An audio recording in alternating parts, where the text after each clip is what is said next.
कई छात्रों ने मेरे पास कमेंट किया जैसा कि और बेसिकली जब हम साइंस की तैयारी करा रहे थे तो 10th के कई छात्रों ने हमारे पास कमेंट किया कि सर सामाजिक विज्ञान के very very most important topic लाइएगा। तो चलिए हम स्टूडेंटों की बातों को मानते हुए हम यहाँ पर आज की इस क्लास में सामाजिक विज्ञान के सारे इम्पोर्टेंट प्रश्नों के बारे में बात करेंगे।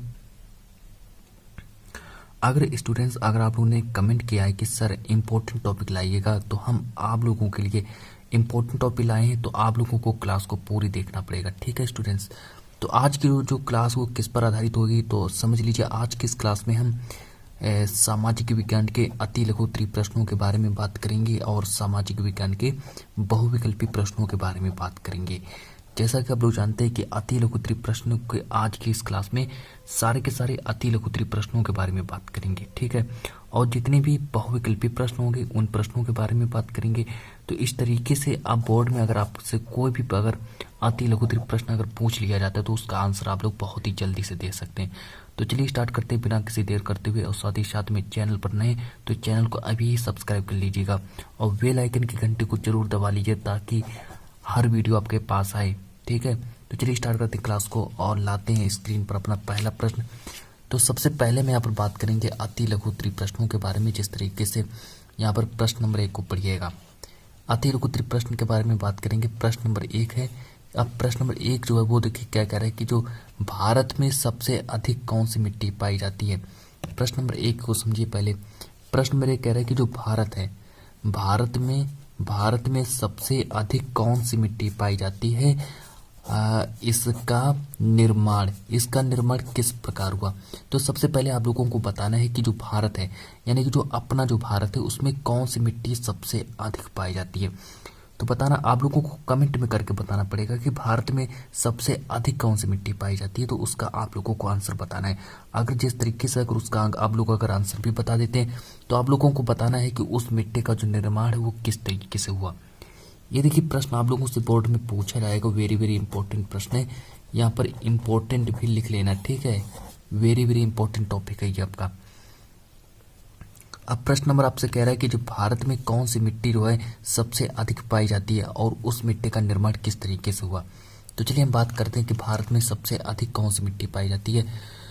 तो यहाँ पर देखिए इसका आंसर आप लोग लिखना स्टार्ट करिए। देखिए भारत में जो सबसे अधिक मिट्टी जो पाई जाती है, तो ये भारत में सबसे अधिक कौन सी मिट्टी पाई जाती है, तो भारत में सबसे अधिक जलोढ़ मृदा पाई जाती है। तो भारत में सबसे अधिक कौन सी मिट्टी पाई जाती है, तो भारत में सबसे अधिक जलोढ़ मिट्टी पाई जाती है। अब देखिए अब प्रश्न में आगे क्या कह रहा है। प्रश्न में आगे कह रहा है कि जो इसका निर्माण है, अब जो ये जो जलोढ़ मृदा है इसका निर्माण किस प्रकार हुआ। जो जलोढ़ मिट्टी का निर्माण किस प्रकार से हुआ, तो इसका निर्माण नदियों द्वारा लाए गए अवसादों से हुआ। अब देखिए नदियां जो होती हैं जितनी भी प्रकार के अवसाद लाती हैं, अब नदियां जो होती हैं जो अवसाद जो लाती हैं तो उन्हीं से ही जलोढ़ मृदा का निर्माण होता है। पहले प्रश्न इसका पहले आंसर आप लोग सही से पढ़िए कि भारत में सबसे अधिक जलोढ़ मिट्टी पाई जाती है। भारत में सबसे अधिक जलोढ़ मिट्टी पाई जाती है। फिर देखिए आगे बात करते हैं कि इसका निर्माण नदियों द्वारा लाए गए अवसादों से हुआ है।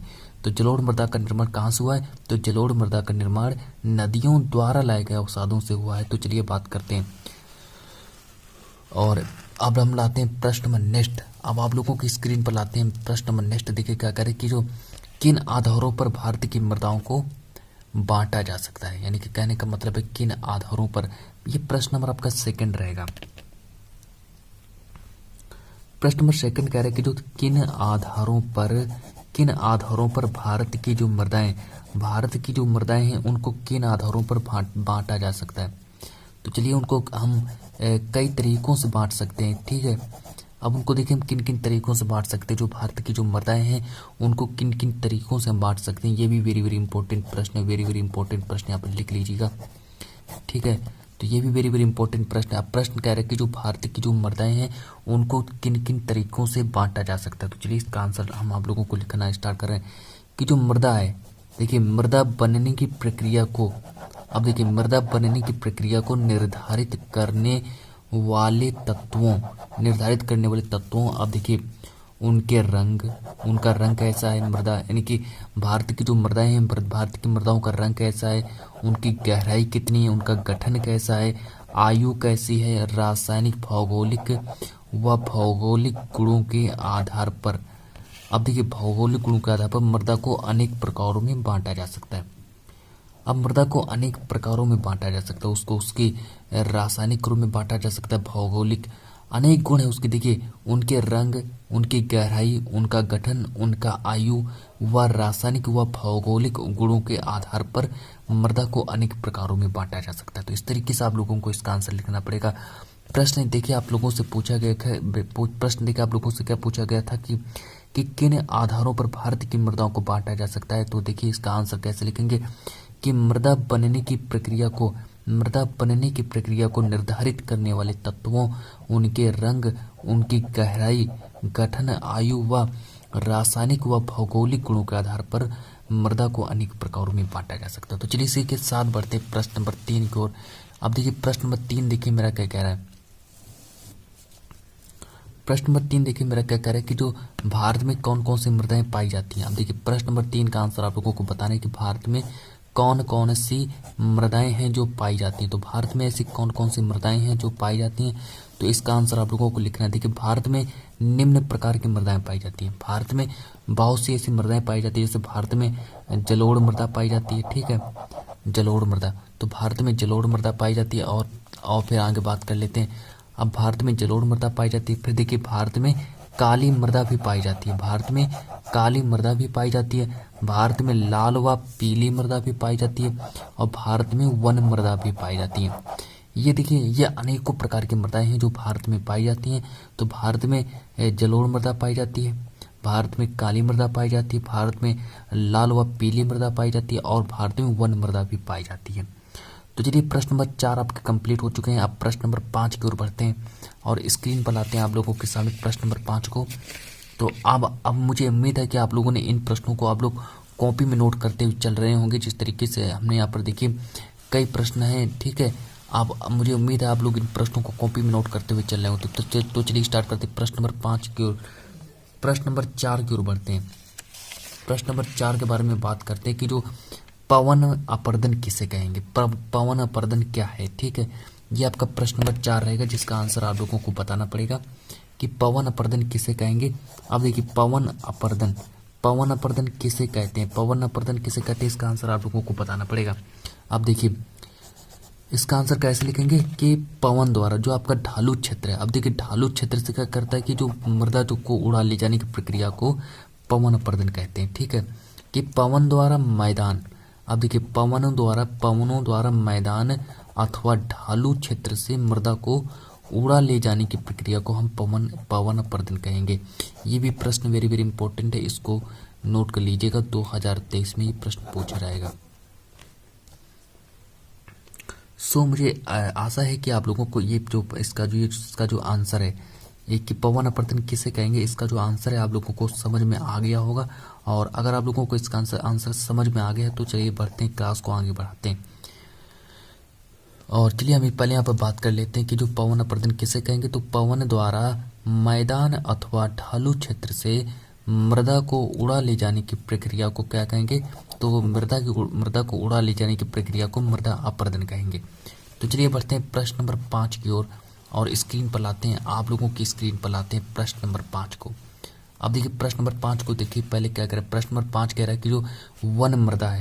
अब हमें यहाँ पर देखिए कि वन मृदा की हमें यहाँ पर 2 विशेषताएं बतानी है कि वन मृदा की कौन कौन सी ऐसी 2 विशेषताएं हैं, तो हमें उनका वर्णन करना है कि वन मृदा की कौन कौन सी 2 विशेषताएं। तो देखिए वन मृदा की पहली विशेषता ये है और वन मृदा की दूसरी विशेषता ये है, ठीक है। ये वन मृदा की 2 विशेषताएं हैं जिसमें से हमसे कहा गया है कि वन मृदा की 2 विशेषताएं बतानी है। अब देखिए पहली विशेषता है कि नदी घाटियों में ये मृदाएं दोमट और सिल्टदार होती हैं, ठीक है। अब देखिए नदी घाटियों में जो ये मृदाएं जो होती है कैसी होती हैं, तो अब ये वन मृदा है, वन मृदा के बारे में बात कर रहे हैं। तो वन मृदा जो है ये आपकी नदी घाटियों में किस तरह की होती है, तो वन मृदा जो होती है ये नदी घाटियों में किस तरह की होती है, तो वन मृदा नदी घाटियों में दोमट और सिल्टदार होती है। अब देखिए हिमालय के हिम क्षेत्रों में ये अधिशिलिक तथा ह्यूमस रहित होती हैं। अधिशिलिक ह्यूमस रहित का समझ रहे हैं कि उसमें ह्यूमस नहीं पाया जाता है। ठीक है, प्रश्न में अब देखिए प्रश्न कहा गया कि वन मृदा की दो विशेषताएं बतानी है। तो पहली विशेषता वन मृदा की पहली विशेषता क्या है वन मृदा की, नदी घाटियों में ये मृदाएं दोमट और सिल्टदार होती हैं। दूसरी विशेषता क्या है, तो दूसरी विशेषता यह है कि हिमालय के हिम क्षेत्रों में ये अधिशिलिक तथा ह्यूमस रहित होती हैं। तो चलिए यहाँ पर बढ़ते हैं प्रश्न नंबर 6 की ओर बढ़ते हैं। प्रश्न नंबर 6 देखिए मेरा क्या कह रहा है कि जैव और अजैव संसाधन क्या हैं। जैव और अजैव संसाधन क्या होते हैं, इसका भी आंसर आप लोगों को बताना है कि जैव और अजैव संसाधन क्या होते हैं। ठीक है, जैव और अजैव संसाधन क्या होते हैं, इसके में कुछ एग्जाम्पल कहने का मतलब कुछ हमें इसके उदाहरण भी बताने पड़ेंगे। तो चलिए सबसे पहले यहाँ पर हम लिखेंगे क्या, तो सबसे पहली हेडिंग डालेंगे हम जैव संसाधन क्या होते हैं। तो सबसे पहले हम हेडिंग डालेंगे जैव संसाधन, और आप लोगों को अब हम जैव संसाधन के बारे में लिखाना स्टार्ट करेंगे। तो चलिए आप लोग ऐसा करिए, पहले आप लोग ऐसा करिए हेडिंग को लिख लीजिएगा। ठीक है, जैव संसाधन को पहले आप लोग लिख लीजिएगा, फिर हम इसके बारे में आप लोगों को कुछ बताएं। तो जैव संसाधन क्या है, तो जैव संसाधन देखिए वे होते हैं कि वे संसाधन जिनकी प्राप्ति जीव मंडल से होती है, जैव संसाधन कहलाते हैं। ठीक है, अब इससे जो प्रश्न का कहने का मतलब है कि जैव और अजैव संसाधन क्या है, तो हमने यहाँ पर बात की जैव संसाधन के बारे में। तो जैव संसाधन किसे कहते हैं, तो देखिए वे संसाधन जिनकी प्राप्ति जीवमंडल से होती है, तो उनको हम जैव संसाधन कहेंगे। जैसे एग्जाम्पल के तौर पर समझ लेते हैं कि मनुष्य हो गया आपका, वनस्पति जगत हो गया, पशुधन हो गया। ठीक है, तो इनकी प्राप्ति जीवमंडल से होती है। अब देखिए अब बात करते हैं अजैव संसाधन के बारे में कि जो आपका अजैव संसाधन है वो क्या होता है।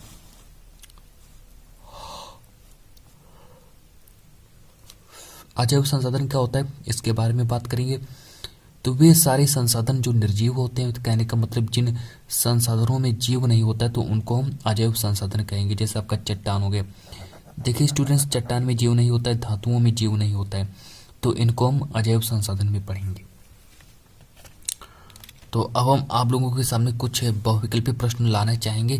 तो यहाँ पर देखिए हमने अब बात कर लेते हैं थोड़ा, अब हम कि इस बार कौन कौन से ऐसे महत्वपूर्ण टॉपिक आएंगे। तो चलिए थोड़ा आप लोग रिवीजन भी कर लीजिएगा। ये देखिए आप लोगों से प्रश्न पूछा गया था कि जैव और अजैव संसाधन क्या होते हैं, तो हमने जैव संसाधन के बारे में बताया कि वे संसाधन जिनकी प्राप्ति जीवमंडल से होती है, तो उनको हम जैव संसाधन कहेंगे। ठीक है, इतना आप लोगों को समझ में आया। तो अब हम क्लास को और थोड़ा आगे बढ़ाते चलें। फिर हमने यहाँ पर पूछा आप लोगों से कि वन मृदा की दो विशेषताएं बताइए, तो आप लोगों ने वन मृदा की विशेषताएं भी बता दी। ठीक है, आप लोगों को ये भी समझ में आ गया। फिर हमने यहाँ पर नेक्स्ट प्रश्न पूछा कि पवन अपर्दन किसे कहेंगे, तो आप लोगों ने बताया कि पवनों द्वारा मैदान अथवा ढालू क्षेत्र से मृदा को उड़ा ले जाने की प्रक्रिया को क्या कहेंगे, तो मृदा को उड़ा ले जाने की प्रक्रिया को हम पवन अपर्दन कहेंगे। तो चलिए इसी के साथ बढ़ते हैं। प्रश्न नंबर मेरा नेक्स्ट है, प्रश्न नंबर नेक्स्ट देखिए क्या कह रहा है कि जो हमें अब हमको यहाँ पर 3 राज्यों के नाम बताने हैं। ठीक है स्टूडेंट्स, है ना, अब हमको यहाँ पर 3 राज्यों के नाम बताने हैं और किस किस तरीके के राज्य होने चाहिए उन हमें राज्यों के नाम बताने। तो चलिए यहाँ पर हमें 3 राज्यों के नाम बताने पड़ेंगे कि 3 राज्यों के नाम बताइए जहाँ काली मृदा पाई जाती है। तो यहाँ पर देखिए 3 मृदाओं के रंग बताने हमको, 3 राज्यों के नाम बताइए, 3 राज्यों के नाम बताइए जहाँ काली मृदा पाई जाती है। तो हम देखिए यहाँ पर हमको लिखना पड़ेगा 3 राज्यों के नाम हमें लिखना पड़ेगा जहाँ पर कैसी मृदा पाई जाती है, तो जहाँ पर काली मृदा पाई जाती है। तो चलिए स्टार्ट करते हैं। तो देखिए काली मृदा का रंग कैसा होता है, तो काली मृदा का रंग जो होता है वो काला होता है। ठीक है, इतना आप लोग समझिए कि जो काली मृदा का जो रंग होता है वो कैसा होता है, तो काली मृदा का रंग काला होता है। ठीक है स्टूडेंट्स, अब देखिए इसके बाद फिर हम बात करेंगे बहुविकल्पी प्रश्नों के बारे में। पहले आप लोग ऐसा करिए, इस प्रश्न को समझिए। अब देखिए काली मृदा का रंग कैसा होता है, तो काली मृदा का रंग काला होता है। अब काली मृदा को हम क्या कहेंगे, तो काली मृदा को हम रेंगुर मृदा भी कहते हैं, कह सकते हैं काली मृदा को रेंगुर मृदा भी कहा जाता है। फिर देखिए अब काली मृदा का और गुण समझिए कि यह लावाजनक शैलों से बनती है। जो काली मृदा जो है ये लावाजनक शैलों से बनती है। ठीक है स्टूडेंट्स, अब देखिए यह मृदा महाराष्ट्र, सौराष्ट्र, मालवा मध्य प्रदेश। अब ये समझिए कि जो ये मृदा है आपकी, ये किन किन क्षेत्रों में पाई जाती है, उनके नाम देखिए यहाँ पर कुछ दिए गए। जैसे आपका हो गया क्या, महाराष्ट्र हो गया, महाराष्ट्र में काली मृदा पाई जाती है।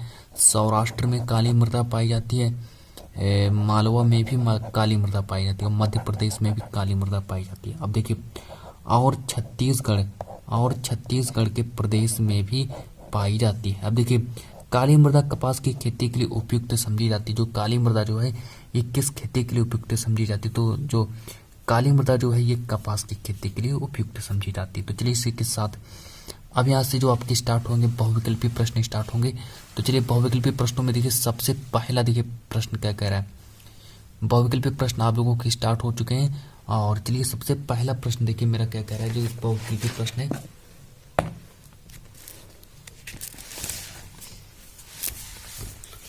चलिए स्टार्ट करते हैं क्लास को। कि आप देखिए यहाँ पर देखिए प्रश्न कह रहा है कि जो कपास की खेती के लिए कौन सी मृदा उपयुक्त रहती है।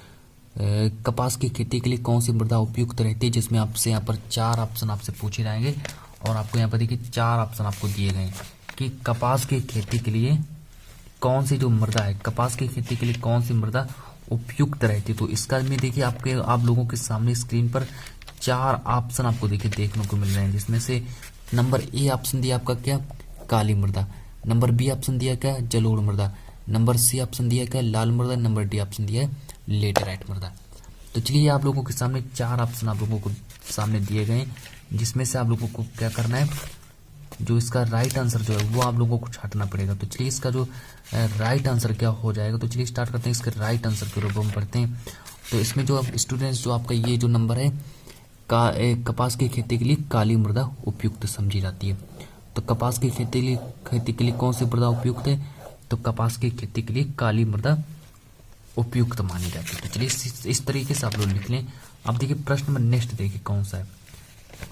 अब देखिए किस राज्य में काली मिट्टी पाई जाती है। अब देखिए प्रश्न नंबर नेक्स्ट है कि किस राज्य में काली मिट्टी पाई जाती है। ये प्रश्न नंबर आपका सेकंड है, ठीक है, कि किस राज्य में काली मिट्टी पाई जाती है। तो जो आपका जो गुजरात राज्य जो है इसमें काली मिट्टी पाई जाती है। इसको सही कर लीजिएगा कि गुजरात राज्य में काली मिट्टी पाई जाती है, ठीक है। अब देखिए कुछ और भी बहुविकल्पी प्रश्न है आप लोगों की स्क्रीन पर लाएंगे।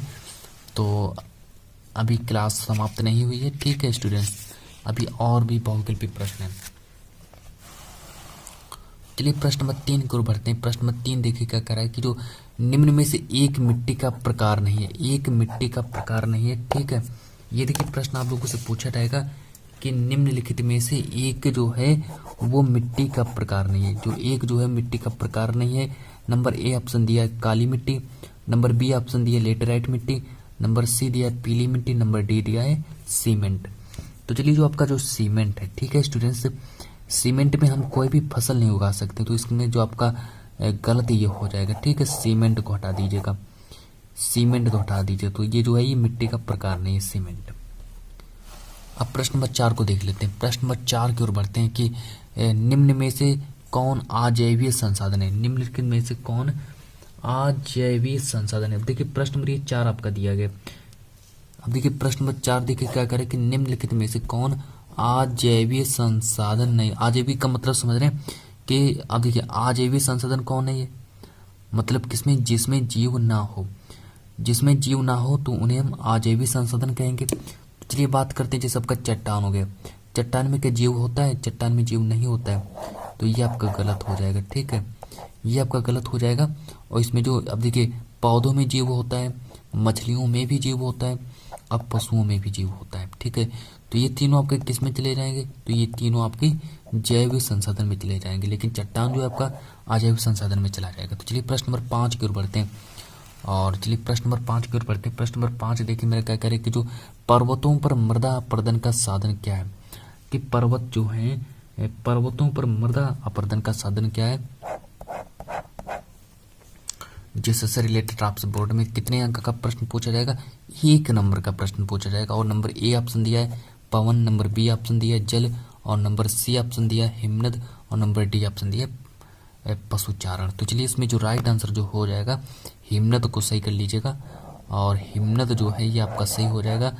तो चलिए स्टूडेंट्स, आज की इस क्लास में हमने वेरी वेरी मोस्ट इंपॉर्टेंट प्रश्नों के बारे में बात की और मैं ये वादा कर रहा हूँ ये प्रश्न आपके बोर्ड में जरूर पूछे जाएंगे। तो जब तक के लिए आज की इस क्लास को इतना ही रखते हैं और मिलते हैं नेक्स्ट वीडियो में।